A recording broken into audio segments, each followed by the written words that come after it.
Saya kasih tahu orang yang ikut Tuhan hanya mau berkat-Nya. Sama seperti perempuan yang menikahi laki-laki karena mau hartanya. Begitu hartanya habis pasti langsung ditinggal, memiliki kedalaman hubungan dengan dia. Karena orang yang intim dengan Tuhan akan tetap taat sekalipun harus berkorban.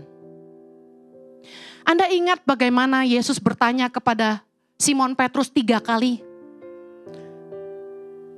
Simon, apakah engkau mengasihi aku? Yesus tanya itu 3 kali dalam Yohanes 21 ayat 15-17. Yesus tanya pertanyaan yang sama. Simon anak Yohanes, apakah engkau mengasihi aku? 3 kali diulangi. Yang kita tahu bahwa artinya berbeda-beda.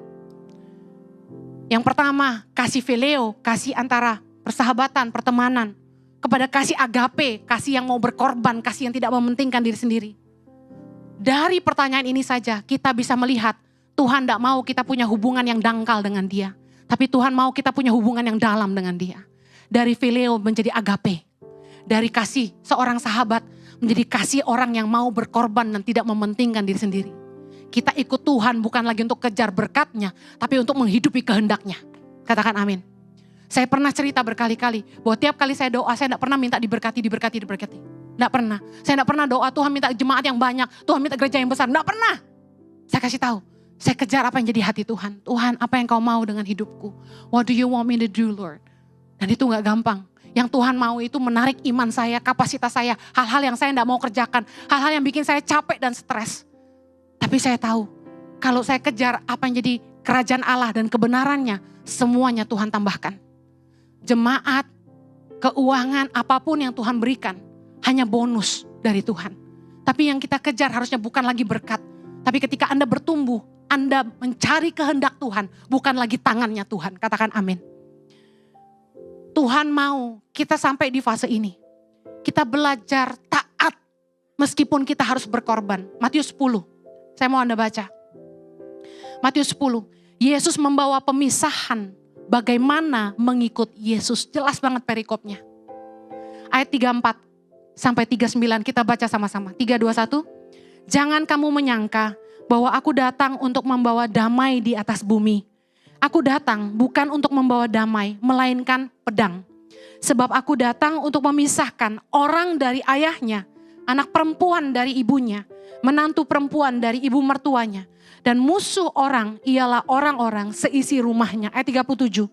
Barang siapa mengasihi bapa atau ibunya lebih daripadaku, ia tidak layak bagiku. Dan barang siapa mengasihi anaknya laki-laki atau perempuan lebih daripadaku, ia tidak layak bagiku. Ayat 38. Barang siapa tidak memikul salibnya dan mengikut aku, ia tidak layak bagiku. Barang siapa mempertahankan nyawanya, ia akan kehilangan nyawanya. Dan barang siapa kehilangan nyawanya karena aku, ia akan memperolehnya. Katakan amin. Kita tahu bahwa memperoleh hidup yang Yesus maksud adalah hidup kekal bersama Dia.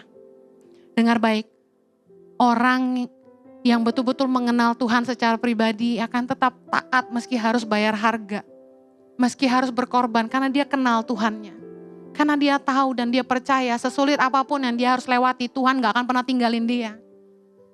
Saya kasih tahu orang yang ikut Tuhan hanya mau berkat-Nya. Sama seperti perempuan yang menikahi laki-laki karena mau hartanya.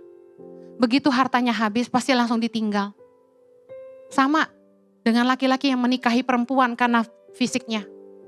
Begitu perempuan itu cacat sudah tidak cantik lagi, apa dia tetap mau urus istrinya?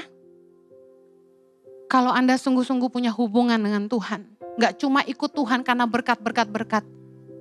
Tapi ketika Anda harus ngelewatin yang namanya gini, usahamu sepi, bisnismu gak jalan, keluargamu bermasalah, anak-anakmu sulit diatur, keuanganmu gak terlalu baik, dan mungkin Anda menjadi satu dari sekian banyak orang yang kehilangan pekerjaan.